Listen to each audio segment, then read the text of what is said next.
Symbionti jsou jedna z nejděsivějších, ale zároveň nejvíc fascinujících částí celého Marvelu. Protože když většina lidí slyší slovo Venom, představí si velké zuby, dlouhý jazyk a černé monstrum, které bojuje se Spider-Manem. Jenže v komiksech jsou symbionti mnohem větší záležitost. Je to celá rasa mimozemských bytostí. Armády, bohové, kosmické války a příběhy, které několikrát zmínily celý Marvel Universe. A právě dneska si projdeme kompletní průvodce symbiontů v komiksech. Od úplného začátku až po nula, boha symbiontu. Ještě předtím, než se vrhneme k samotnému videu, tak bych vás chtěl poprosit o zanechání odběru. Je to jen pár kliknutí a mě to hrozně pomůže. A začít musíme už Spider-Mana, protože úplně první symbiont se objevil během legendárního eventu Secret Wars z roku 1984. Marvel tehdy udělal něco obrovského. Vzal největší hrdiny i největší padouchy a poslal je na Battleworld, uměle vytvořenou planetu, kde proti sobě museli bojovat. A právě tam si Peter Parker poškodil svůj klasický kostým, jenže během hledání náhradního obleku našel zvláštní černou hmotu, která se okamžitě přichytila na jeho tělo a proměnila se v úplně nový kostým. A Peter si myslel, že je to jen mimozemská technologie. Ve skutečnosti to byl ale živý organismus, symbiont. A ze začátku to vypadalo perfektně.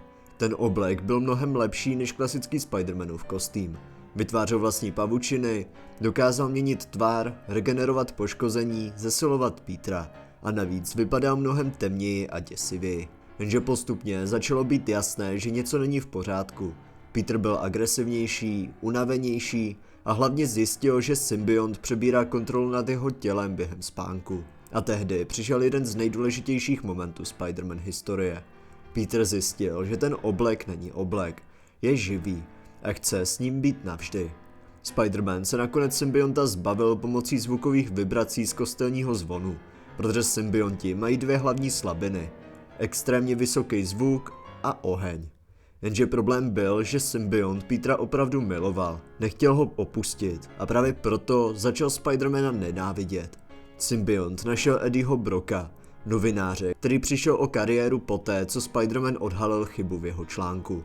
Eddie nenáviděl Petera Parkera, symbiont nenáviděl Spider-Mana a dohromady vytvořili něco mnohem nebezpečnějšího.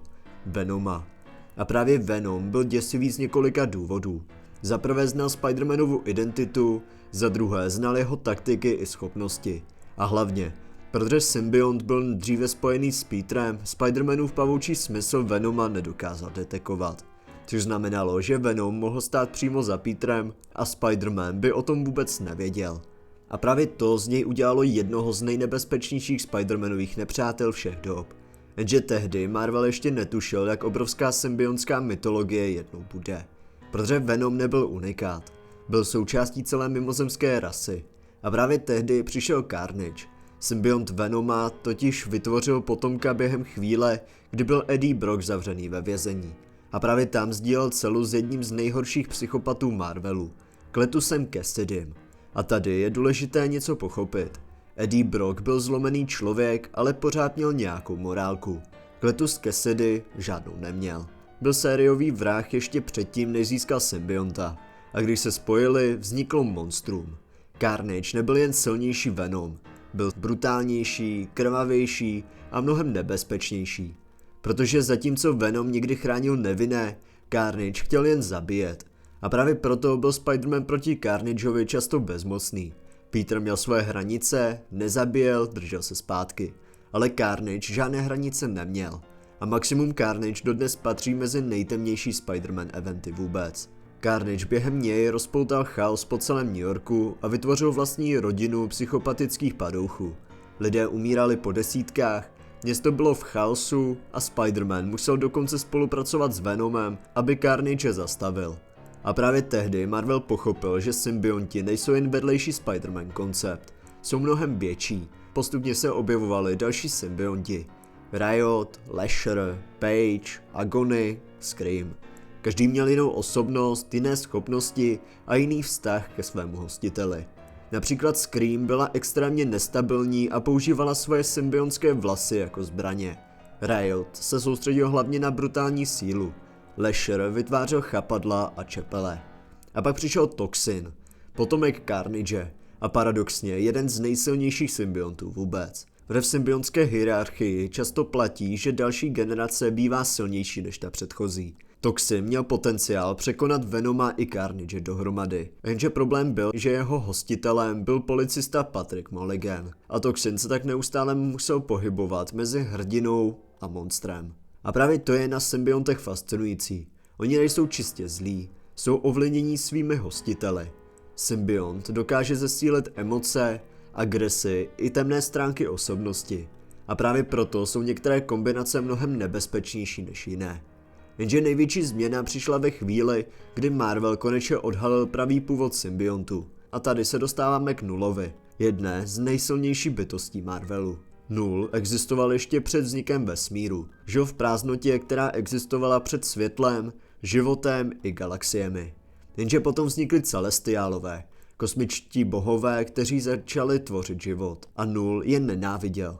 Proto vytvořil první symbionty. Živé bytosti z temnoty, které ovládal jako armádu.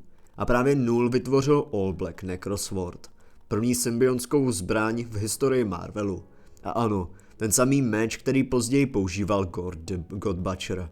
A právě díky tomu Marvel zpětně spojil symbionty s obrovskou částí své kosmické mytologie.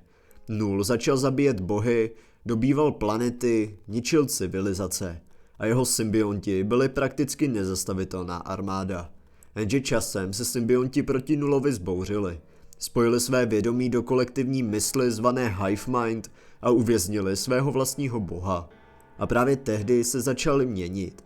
Někteří chtěli dál zabíjet, jiní chtěli být lepší. A to je důvod, proč se Venom postupně změnil z monstrózního záporáka na antihrdinu. Eddie Brock se začal vytvářet vlastní pravidla. Chrání nevinné, zabíjí jen ty nejhorší. A postupně se stal spíš temným ochráncem než čistým monstrem. Jenže Null nikdy úplně nezmizel. A právě event King in Black ukázal, jak šíleně mocný opravdu je. Null dorazil na Zemi s armádou symbiontských draků a prakticky ovládl celou planetu.